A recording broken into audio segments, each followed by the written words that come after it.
Hello అండి, అందరికీ నమస్తే. నేను మీ Gaurav Krishna. Welcome back to our channel wall poster. So final Lokesh Kanagaraj డైరెక్షన్లో మన రజనీకాంత్ గారు నటించిన కూలీ సినిమా రిలీజ్ అయ్యి దాదాపుగా 2 వారాలను అయితే కంప్లీట్ చేసుకోవడం జరిగింది. మరి 2 వారాల్లో ఈ సినిమా హిట్ అయిందా, ఫ్లాప్ అయిందా, సినిమా బడ్జెట్ ఎంత, సినిమాకి సంబంధించిన థియేట్రికల్ రైట్స్ ఎంత కమ్మడం జరిగింది, అలాగే డిజిటల్ స్ట్రీమింగ్ రైట్స్ ఎంత కమ్మడం జరిగింది, అండ్ సినిమాకి సంబంధించిన ప్రతి లాంగ్వేజ్లో కూడా తెలుగు, తమిళ్, హిందీ ఈ లాంగ్వేజ్లో ఈ సినిమా హిట్ అయిందా, ఫ్లాప్ అయిందా, మరి ఎవరైతే బయర్స్ ఈ సినిమాని తీసుకోవడం జరిగిందో వాళ్ళకి లాభాలు వచ్చాయా, నష్టాలు వచ్చాయా అనే ఎంటైర్ విషయం గురించి మాట్లాడుకుందాం. సో 16 రోజుల్లో అసలు కూలీ కథ ఏంటి అనే విషయం గురించి మాట్లాడుకుందాం. సో ఛానల్ ఎవరైనా కొత్తగా చూస్తున్నట్లయితే ఛానల్ సబ్స్క్రైబ్ చేసుకొని ఖచ్చితంగా వీడియో ఎండ్ వరకు అయితే చూడండి, చాలా ఇంట్రెస్టింగ్గా ఉంటుంది.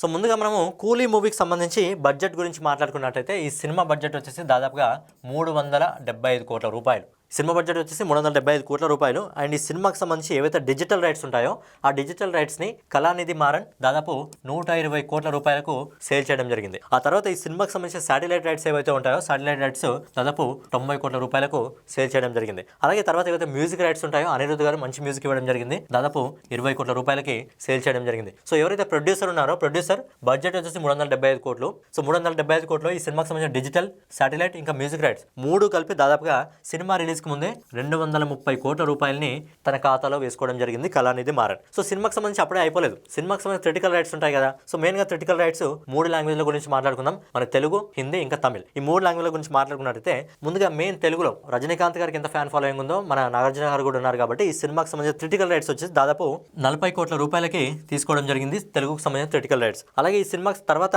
హిందీ రైట్స్ ఏవైతే ఉన్నాయో హిందీ రైట్స్ దాదాపుగా అమీర్ ఖాన్ ఉన్నాడు కాబట్టి 50 కోట్ల రూపాయలకి తీసుకోవడం జరిగింది. ఆ తర్వాత ఏదైతే రజనీకాంత్ గారి ఓన్ లాంగ్వేజ్ తమిళ లాంగ్వేజ్ ఉందో తమిళ లాంగ్వేజ్లో ఈ సినిమాకి సంబంధించిన హక్కులు, థియేట్రికల్ రైట్స్ వచ్చేసి దాదాపుగా 110 కోట్ల రూపాయలకి తీసుకోవడం జరిగింది. అయితే సింపుల్గా మీకు క్లారిటీ ఇస్తా.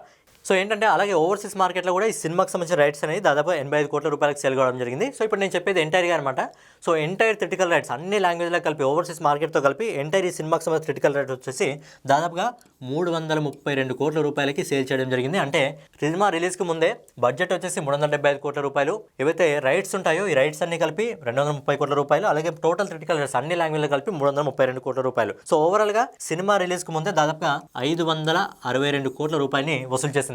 సినిమా బడ్జెట్ వచ్చేసి 375 కోట్ల రూపాయలు. సినిమా రిలీజ్ కు ముందు దాదాపు 562 కోట్ల రూపాయలు ప్రొడ్యూసర్ తన ఖాతాలో వేసుకోవడం జరిగింది. మరి ఇప్పుడు ఈ సినిమా హిట్ అయిందా, ఫ్లాప్ అయిందా ఎలా తెలుసుకోవాలంటే సింపుల్. ఇప్పుడు తెలుగులో ఈ సినిమాకి సంబంధించిన రైట్స్ అనేది 44 కోట్ల రూపాయలకు తీసుకోవడం జరిగింది బయ్యర్స్. సో బయ్యర్స్ కి ఈ సినిమా తెలుగులో 44 కోట్ల రూపాయల కంటే ఎక్కువగా వసూలు చేస్తే ఆ సినిమా హిట్ అయినట్టు, ఆ సినిమాకి లాభాలు వచ్చినట్టు. అయితే 44 కోట్ల రూపాయలకు తీసుకుంటే ఒకవేళ 40 కోట్లు వచ్చినా, 30 కోట్లు వచ్చినా, 20 కోట్లు వచ్చినా ఆ సినిమా ఫ్లాప్ అయినట్టు. మరి తెలుగులో 44 కోట్ల రూపాయలు పెడితే ఈ సినిమాకి ఎన్ని కలెక్షన్స్ వచ్చాయో తెలుసా? ఈ రోజు వరకు దాదాపుగా 60 కోట్ల రూపాయలు ఈ సినిమా ఇప్పటి వరకు వసూలు చేసింది తెలుగు మార్కెట్ లో. హిందీలో ఈ సినిమాకి సంబంధించిన రైట్స్ అమీర్ ఖాన్ ఉన్నాడు కాబట్టి దాదాపు 50 కోట్లకు తీసుకోవడం జరిగింది.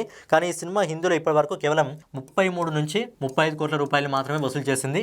అయితే సినిమా ఇప్పటికైతే ఇంకా లాస్ లోనే ఉంది. అక్కడ ఎవరైతే బయర్స్ సినిమాను కొనుక్కున్నారో దాదాపు వాళ్ళు 15 కోట్ల రూపాయలు ఇంకా లాస్ లోనే ఉన్నారు. మరి సినిమాకి ఇంకొక 1 వీక్ టైం ఉంది కాబట్టి 1 వీక్ లో అంతవరకు వెళ్తుందా లేదా అనేది చూడాలి. లేకపోతే సినిమా హిందీలో కలెక్షన్స్ ఎక్కువ వచ్చినప్పటికీ, ప్రొడ్యూసర్స్ కి లాభాలు వచ్చినప్పటికీ ఏంటంటే సినిమా ఫ్లాప్ అయినట్టే. తర్వాత ఏదైతే రజనీకాంత్ గారి ఓన్ మార్కెట్ తమిళ మార్కెట్లో దాదాపు 110 కోట్ల రూపాయలకు ఈ సినిమాకి సంబంధించిన హక్కులను తీసుకోవడం జరిగింది. బట్ తమిళనాడులో ఇప్పటి వరకు ఈ సినిమా దాదాపుగా 180 కోట్ల రూపాయలు వసూలు చేసింది. దాదాపుగా 180 రూపాయలు. ఇది చెప్పేదంతా కూడా నెట్ కలెక్షన్ అనమాట. సో 180 కోట్ల నెట్ కలెక్షన్ వసూలు చేసింది. సో తెలుగులో ఈ సినిమా హిట్ కావడం జరిగింది, లాభాల్లోకి రావడం జరిగింది. అలాగే తమిళనాడులో కూడా ఈ సినిమా బయర్స్ ఎవరైతే ఉన్నారో వాళ్ళు లాభాల్లోకి రావడం జరిగింది. బట్ హిందీలో మాత్రం ఈ సినిమా ఇప్పటి వరకు ఫ్లాప్లోనే ఉంది. అంటే సినిమాకి సంబంధించిన ఏవైతే థియేట్రికల్ రైట్స్ ఉన్నాయో పెట్టినంత ఇంకా బయ్యర్స్కి రాలేదు. సినిమా ఏంటంటే అనుకోవచ్చు 375 కోట్ల రూపాయల బడ్జెట్ కదా, మరి ఆ 562 కోట్ల రూపాయలు వచ్చింది కదా. అక్కడ ఆల్రెడీ ప్రొడ్యూసర్ దాదాపుగా 187 కోట్ల రూపాయల లాభంలో ఉన్నాడు. ఆల్రెడీ సినిమా రిలీజ్కి ముందే దాదాపు 187 కోట్ల రూపాయలు ఉన్నాడు, అది లాభాల్లో ఉన్నాడు, ప్రొడ్యూసర్ ఉన్నాడు. బట్ ఏవైతే థియేట్రికల్ రైట్స్ అమ్మడం జరిగిందో అక్కడ మాత్రం బయ్యర్స్ లాస్లో ఉన్నారంటే హిందీ మార్కెట్లో అయితే లాస్లో ఉన్నాడు.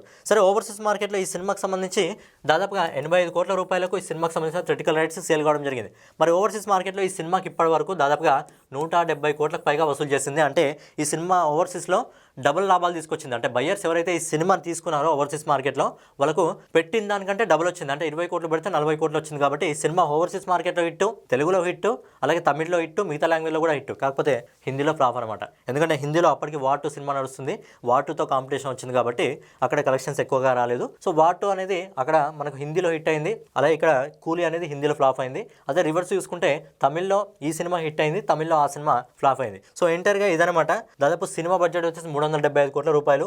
సినిమా రిలీజ్కి ముందే అన్ని హక్కుల ద్వారా ప్రొడ్యూసర్కి 562 కోట్ల రూపాయలు వచ్చింది. సో అందులో బడ్జెట్కు మించి 187 కోట్ల రూపాయలు లాభం వచ్చింది. తెలుగులో సినిమా హిట్ అయింది, కలెక్షన్స్ ఎక్కువ, బయర్స్ కొన్నదానికంటే ఎక్కువ కలెక్షన్స్ రావడం జరిగింది. అలాగే తమిళ్లో కూడా బయర్స్ కొన్నదానికంటే ఎక్కువ కలెక్షన్స్ రావడం జరిగింది. ఓవర్సీస్లో మార్కెట్లో కూడా ఎక్కువ వచ్చాయి. బట్ హిందీలో మాత్రం కేవలం 33 నుంచి 35 కోట్ల రూపాయలే వచ్చాయి. కాబట్టి హిందీలో ఈ సినిమా ఇంకా డిజాస్టర్గానే నడుస్తుంది. మరి అక్కడ బయర్స్కి అయితే నష్టాలు అయితే రావడం జరిగింది. సో ఫైనల్గా ఇది అనమాట ఎంటైర్ వీడియో. సో సినిమాకి సంబంధించి బడ్జెట్, డిజిటల్ రైట్స్, సినిమా ఓవరాల్గా హిట్టా ఫ్లాఫా అంటే మిక్స్డ్ టాక్తో కూడా ఈ సినిమా దాదాపు ఇప్పటివరకు 500 కోట్ల దగ్గరికి రావడం జరిగింది.